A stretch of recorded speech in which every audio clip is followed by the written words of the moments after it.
Yeah, yeah. Rerouting. Make U-turn. Right way.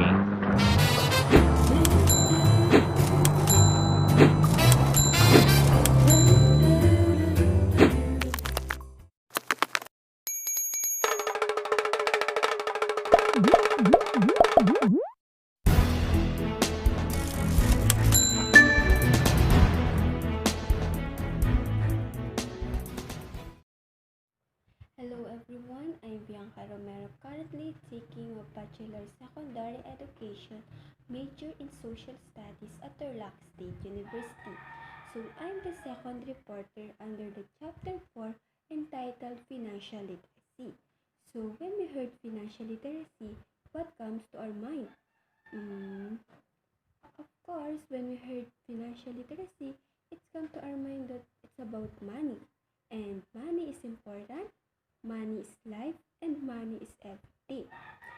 So this chapter discusses in three focal topics, and these are common concepts under financial literacy, levels of financial literacy, and financial literacy in the Philippines. So I have a question.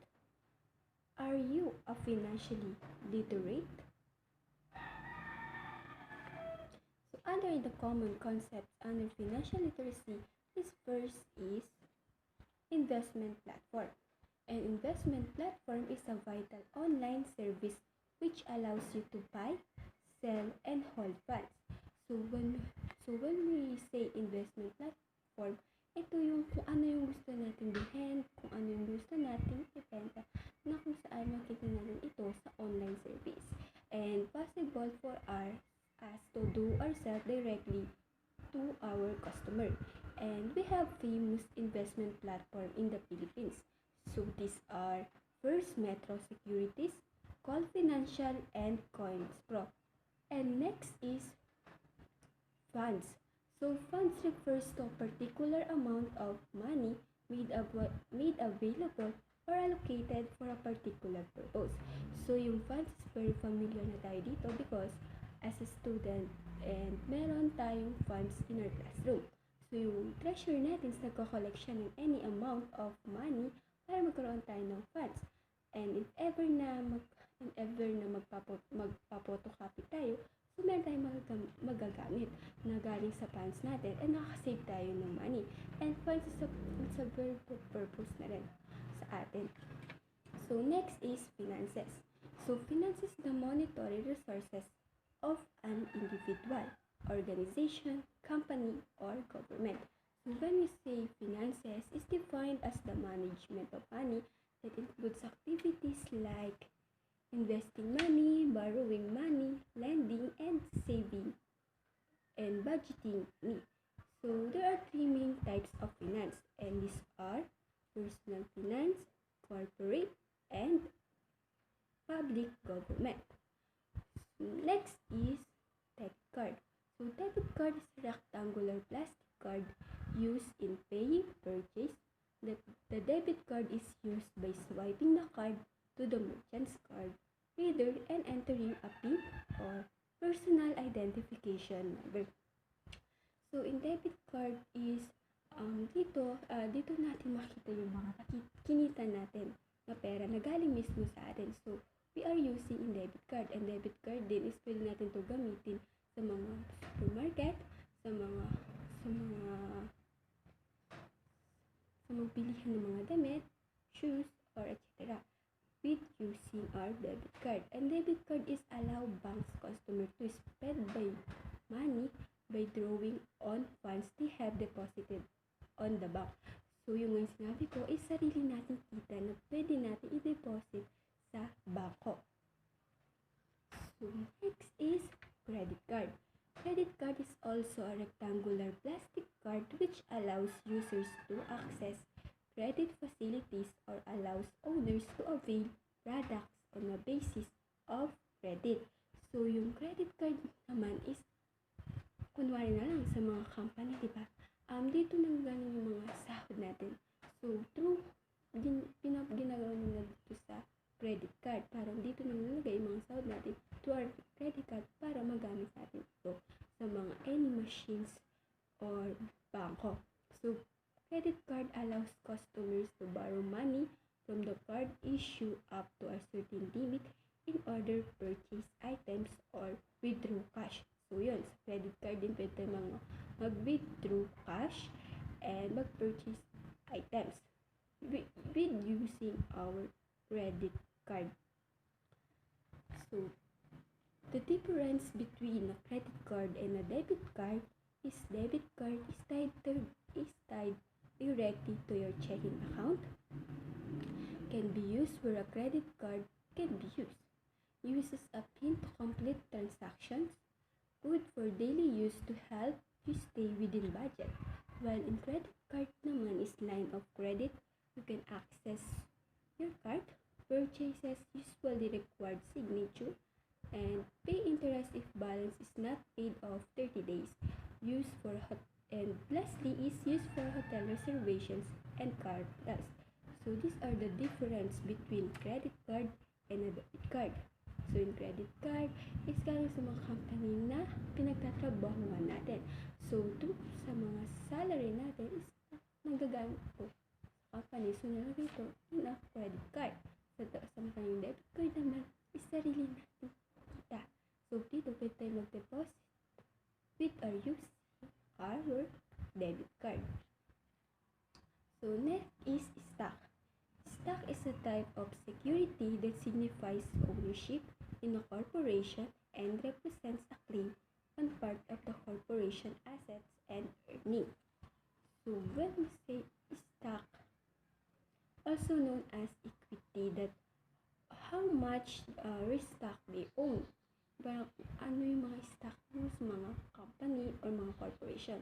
So, stock market in the Philippines, these are PLDT, SM, Jollibee, Aviala, San Miguel, and so on. So, next is inflation. Is the substantial increase of price, goods, and services resulting to the decrease of the purchasing power of money. So, inflation is very familiar na to sa atin kasi napag-aralan natin to sa macroeconomics natin and microeconomics. So, increases of price of goods and services. So, ito yung mga pagtaas ng presyo kada taon ng mga goods and services natin. So, if meron inflation, meron naman deflation. And deflation also termed as the negative inflation is the great decrease of price of basic commodities. So, yung inflation is pagtaas ng presyo. Dito naman is yung pagbaba ng presyo ng it also termed as the negative inflation or is a great decrease of price of basic commodities. So, yung pagbaba ng price. Next is purchasing power.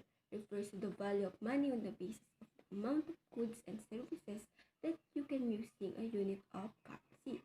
So, ito yung amount and amount of goods and services na binibili natin sa mga malls. And dito is nagkakaroon tayo ng satisfaction as a consumer na kung saan is nag-value natin yung amount of money natin sa pagbili ng mga services.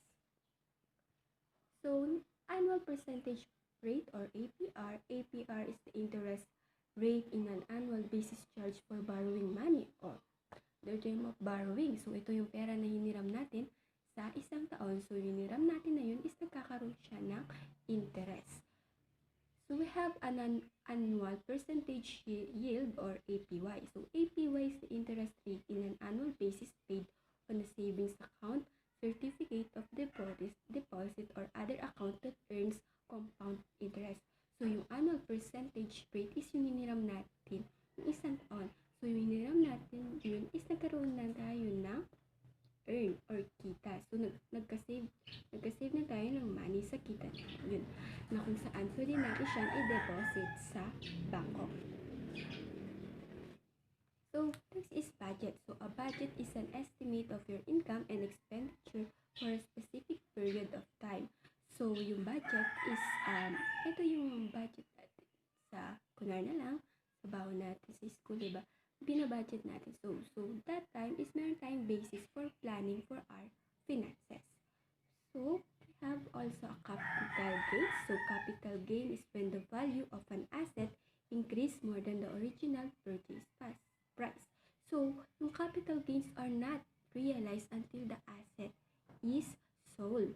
So, dito, di ba, yung mga original price sa mga malls is hindi yung exact na original price na kung saan na yung capital gains is tumataas siya for our economic growth. Okay? So, checking account, also called or transactional or demand account. So, it refers to a form of bank account which allows the owner to have an easy access to his money. So, checking account, ito yung mga money to possible through ATM, withdrawal, or insurance of check or through debit cards. So, saan pwede tayo na anytime is pwede tayo mag-deposit sa mga bangko to access to our money. So, credit score. A credit score is a ranking or a number assigned to an individual which reflects his or her credit worthiness. So, yung credit score, ito yung credit worthiness ng mga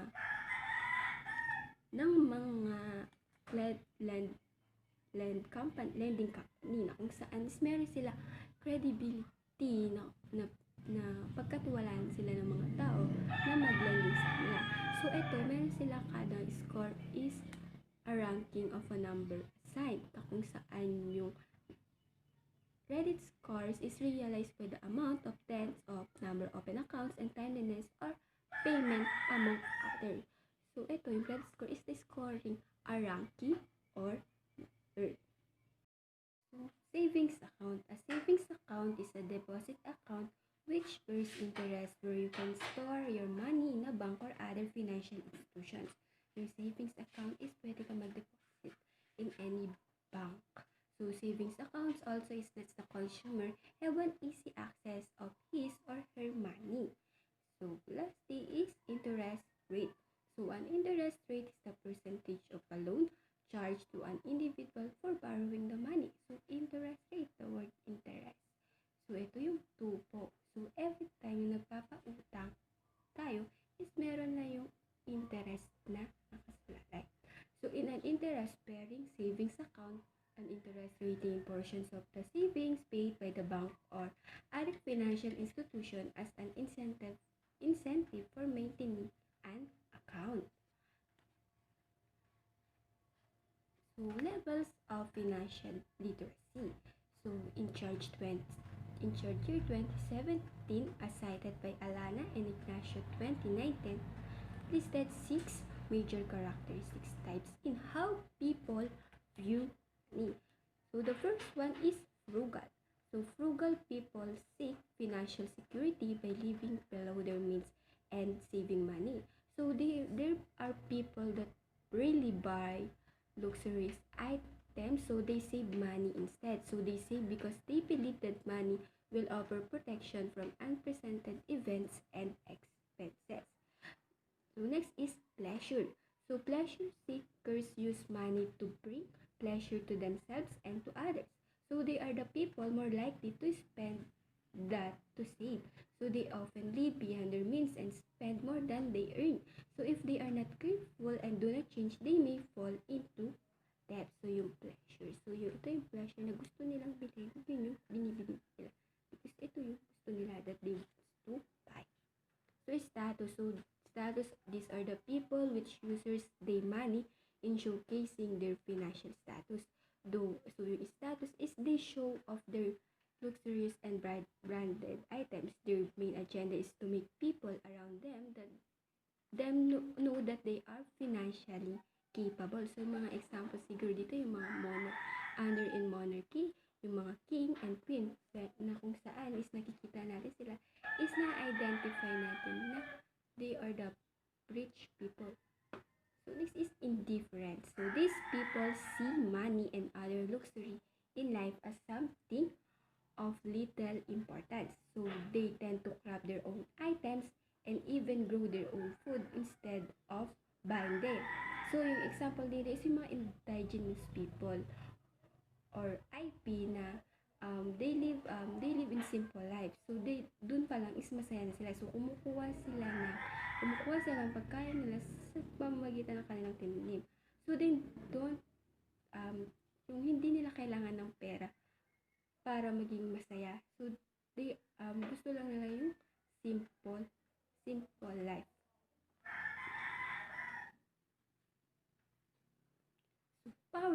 So powerful, these are the people who make use of money at their own benefit.